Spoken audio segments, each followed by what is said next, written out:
semuanya, selamat datang di Character Development Training CDT ITB 2026. Di sini, kami akan menjadi fasilitator kalian di CDT ITB 2026. Sebelumnya, perkenalkan, aku Hana Fitrasiani, kalian bisa panggil aku Hana, aku dari Matematika 25. Dan ada temanku. Halo semuanya, kenalin aku Nabi Aslam Fakas Jadi. Biasa dipanggil Fawas dengan NIM 1022503 dan jurusan Fisika 25. Oke, kita bahas dari academic adjustment terlebih dahulu.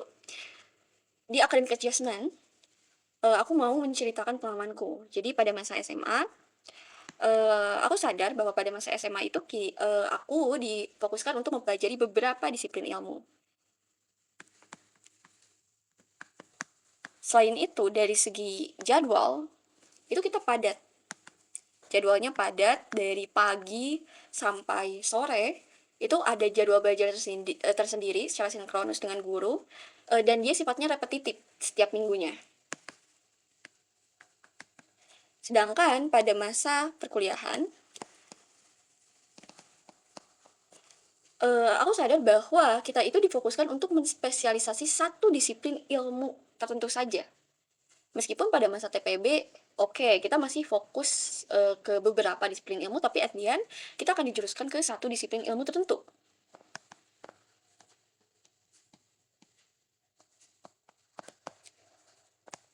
Selain itu, dari segi jadwal, kita juga cukup diberikan kelonggaran.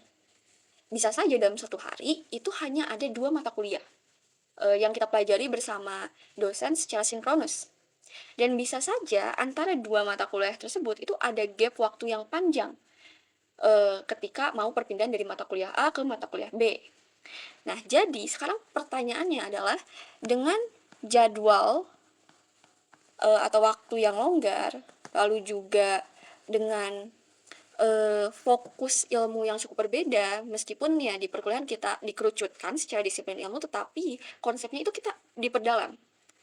Jadi apakah masih relevan apabila kita menerapkan metode belajar di SMA untuk kita terapkan kembali di perkuliahan? Apabila nantinya tidak relevan, tentunya kita punya opsi-opsi lain, yaitu beberapa metode belajar yang sebenarnya sudah marak disosialisasikan di beberapa platform online, khususnya YouTube, seperti itu. Dan pertanyaan penting lainnya lagi adalah, dengan jadwal atau waktu yang dilonggarkan di perkuliahan, bagaimana caranya kita memanfaatkan waktu tersebut untuk kita memanfaatkan performa akademik kita di perkuliahan?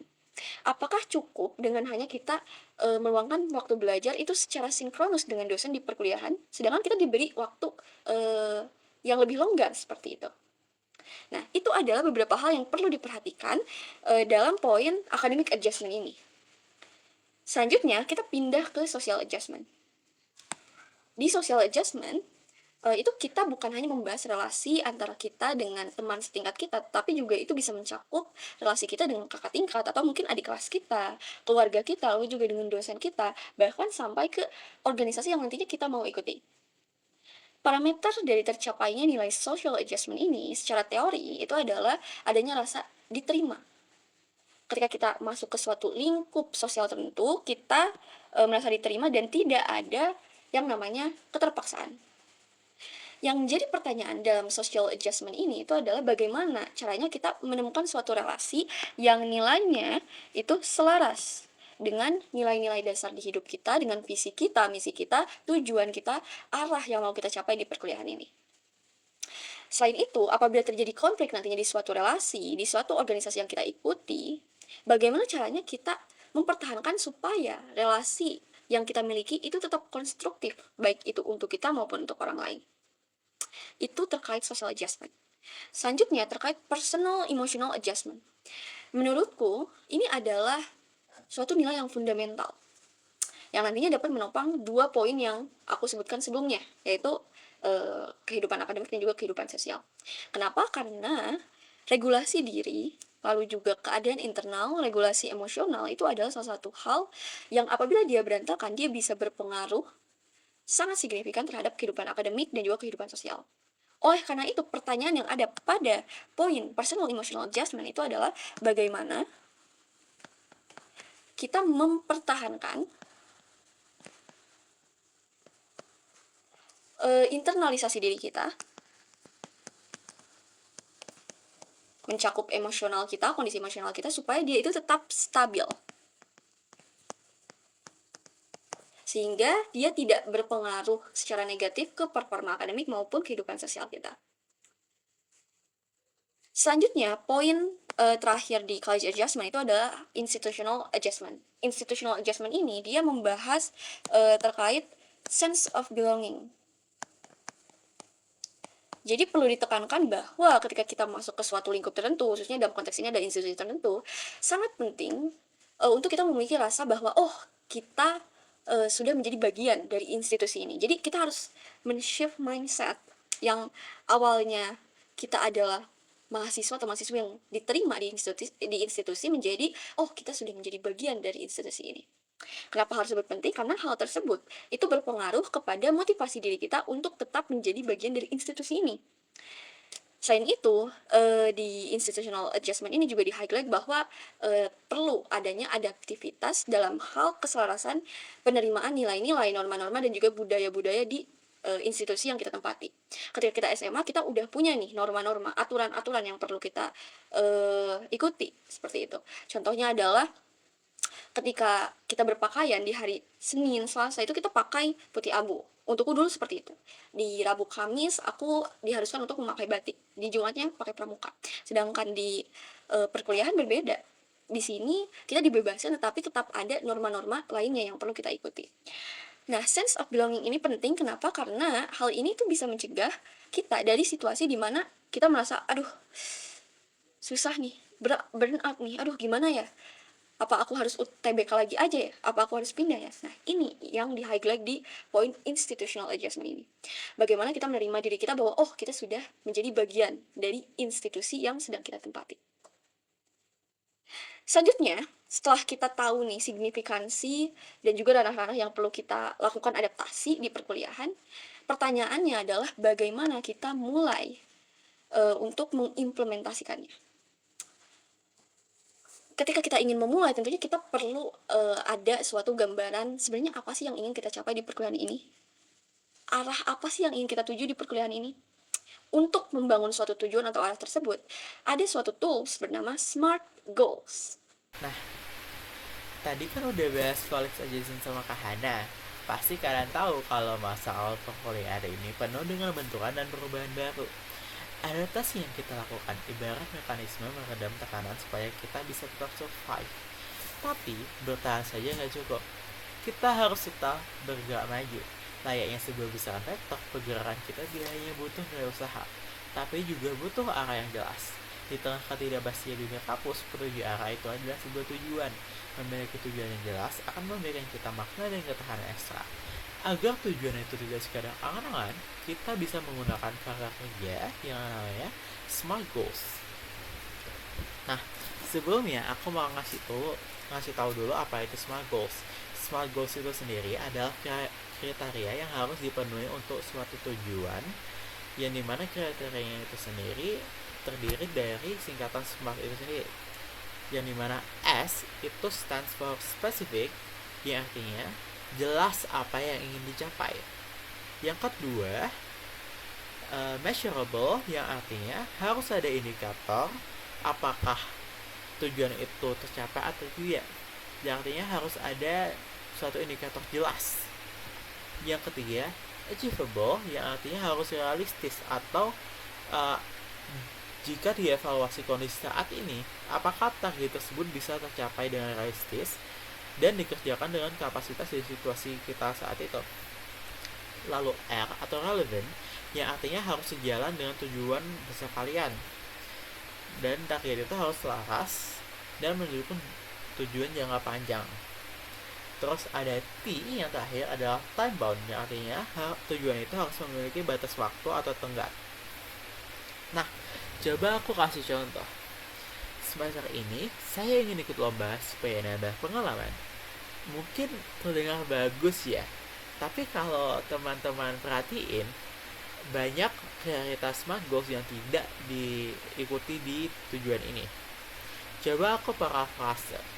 Aku ingin mengikuti minimal 2 lomba business case tingkat nasional yang relevan dengan jurusan tuh sebelum minggu ke-10 semester ini agar dapat membangun portofolio lomba yang menunjang peluang magang di semester depan. Nah, ini baru SMART. Coba kita bahas kenapa ini bisa SMART. Kita ingat lagi bahwa S di SMART itu merujuk ke spesifik. Apakah tujuan tadi spesifik? Jelas spesifik, karena mengikuti minimal 2 lomba business case. Lomba business case tingkat nasional. Nah, apakah ini measurable? Jelas measurable, karena di situ dibilang dia ingin mengikuti minimal 2, yang artinya bisa diukur. Yang ketiga, apakah achievable?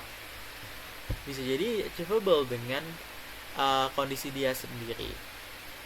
Nah, keempat, apakah relevan? Jelas relevan, karena tujuan ini dilakukan dengan tujuan membangun portofolio lomba yang menunjang peluang magang di semester depan. Nah, apakah time bound? Jelas time bound, karena dia memberi tenggat sebelum minggu ke-10 semester ini. Nah, teman-teman bisa lihat dengan merumuskan tujuan scorecard ini, langkah kecil yang harus kita ambil setiap hari akan jauh lebih terarah di tengah dinamika perkuliahan. Sekian dari Smart Goals, dan akan aku kembalikan ke Kak Hana. Oke, setelah tadi kita bahas signifikansi, kenapa kita perlu adaptasi, lalu juga kita juga udah memantik nih, apa sih yang perlu kita sesuaikan di 4 ranah ya. Tadi ada 4 ranah untuk college adjustment, itu ada di ranah akademik, sosial, personal, emosional, dan juga institusional. Lalu juga kita juga tadi bertanya-tanya, oke, aku paham nih konsepnya, aku tahu signifikansinya, tapi pertanyaannya adalah bagaimana cara kita memulainya. Kita perlu menetapkan suatu tujuan, kita perlu mengetahui kita mau kemana sebenarnya arahnya di perkuliahan ini, dan untuk membangun suatu arah itu, untuk menetapkan suatu tujuan itu, kita bisa melibatkan suatu tools yang namanya SMART Goals, sehingga kita tidak hanya berfokus pada tujuannya apa, tetapi kita juga take action untuk nge-achieve si goals tersebut. Sekarang, oke, kita udah tahu konsepnya begitu, lalu ya kita tinggal lakuin. Apakah seperti itu? Apakah implementasinya sesimpel itu? Mari kita cari tahu jawabannya dengan bermain suatu games. Jadi ada suatu games yang namanya Into the Wild. Gamesnya ini nanti akan terbagi menjadi 2 misi, yaitu misi A dan juga misi B. Nah, di misi A ini ada suatu cerita nih. Jadi ceritanya adalah, bayangkan kalian itu terdampar di suatu pulau antah berantah, kalian minta SOS, dan untungnya ada suatu kapal yang ngelihat SOS kalian. Tapi masalahnya adalah kapal tersebut itu berhenti di sebelah pulau yang jaraknya cukup jauh dengan posisi kita. Kita perlu berjalan ke arah kapal. Cuma masalahnya untuk menempuh perjalanan tersebut kita membutuhkan fuel, kita membutuhkan bahan bakar. Bahan bakarnya berupa makanan. Untuk mendapatkan makanan kita butuh yang namanya 3 anak panah. Untuk mendapatkan 3 anak panah, kalian bisa menjawab 3 pertanyaan. Jadi di sini kan akan ada 8 kelompok nih nanti. Kita akan adukan 2 kelompok, lalu teknisnya seperti cerdas cermat. Siapa yang dia itu menjawab dengan benar dan juga cepat, dia akan mendapatkan 1 anak panah. Untuk setiap jawabannya itu dengan cuma-cuma. Oh ya, kita juga perlu highlight bahwa kalian itu punya resources sebesar 90 gold bar, 90 batang emas. Jadi kalian juga dikasih choices, semisal kelompok kalian udah jawab benar, tapi kalian kan tetap harus survive nih. Makanya kita juga bakal kasih kalian anak panah, cuman masalahnya gold bar kalian itu harus dikurangi sebesar 10 poin. Ketentuan lainnya terkait poin-poin pengurangan poin dalam misi A ini itu adalah, pertama, untuk membeli kunci jawaban kalian nanti akan di minus 15 gold bar, lalu juga ketika salah menjawab itu minus 10. Ketika tidak mendapatkan kesempatan untuk menjawab, maka di minus 10 lagi. Ketika tidak ada yang jawab setelah 15 detik, maka masing-masing kelompok akan di minus 15 batang emas. Dan terakhir, ketika memakai alat bantu dalam bentuk apapun, kecurangan dalam bentuk apapun, nanti akan ada konsekuensinya, yaitu di minus 25 batang emas. Seperti itu. Contoh, misal ada suatu pertanyaan, kalian menjawab dan ternyata jawaban kalian salah. Karena jawaban kalian salah, kalian di minus 10. Terus kelompok lain itu ternyata menjawab dengan benar. Tadi kalian udah salah, tapi kalian tetap harus dapat anak panah. Maka kalian dikurangi 10 poin lagi. Total poin yang dikurangi itu jadi minus 20.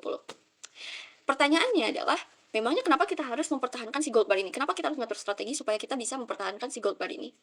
Karena si gold bar ini nantinya akan dipakai di misi kedua. Misi kedua atau misi B itu kayak gimana? Misinya adalah, nanti setelah kalian udah punya nih anak panah, kalian udah berhasil ngumpulin si makanannya, kalian bisa ngelanjutin perjalanan untuk mencapai kapal di seberang pulau. Masalahnya adalah ketika dalam perjalanan itu ada gorila yang menghadang kalian. untuk menyingkirkan si gorila ini, kalian bisa pakai dua cara. Entah itu kalian buat api unggun, atau kalian buat lubang. Nah, nanti untuk membuat api unggun dan membuat lubang, itu ada beberapa ketentuan-ketentuan. Misalnya untuk membuat api unggun, kita butuh beberapa bahan. Bahannya nanti akan dikasih informasinya. Lalu juga untuk membuat lubang, kita butuh apa aja, itu nanti akan ada. Kita juga akan ngasih resources awal ke kalian. Nah, challenge di misi B ini kayak gimana? Challenge-nya adalah kalian nantinya akan dibebaskan memakai strategi apapun. Kalian bebas. Objektif kalian adalah bagaimana caranya kalian itu mengumpulkan bahan-bahan yang diperlukan, entah itu untuk membuat api unggun atau membuat lubang ini, seperti itu. Jadi, kalian bisa pilih nih, salah satu mau itu api unggun atau mau buat lubang. Yang dibebaskan adalah bagaimana caranya kalian mendapatkan bahan untuk membuat salah satu dari kedua opsi ini. Nah, sebenarnya objektif dari Games Into the Wild ini apa? Objektifnya adalah, pertama, kalian itu diarahkan untuk mengimplementasikan kemampuan strategis kalian. Kalian diarahkan untuk berpikir secara strategis. Di misi A, kalian udah dikasih choices. Pertanyaannya adalah, pilihan apa yang mau kalian pilih, dan juga kalian juga udah dikasih tahu konsekuensi dari setiap tindakannya itu apa. Lalu juga nantinya itu kalian sebenarnya di games ini itu dilatih untuk beradaptasi, mengimplementasikan adaptasi yang sebelumnya udah dijelaskan konsepnya.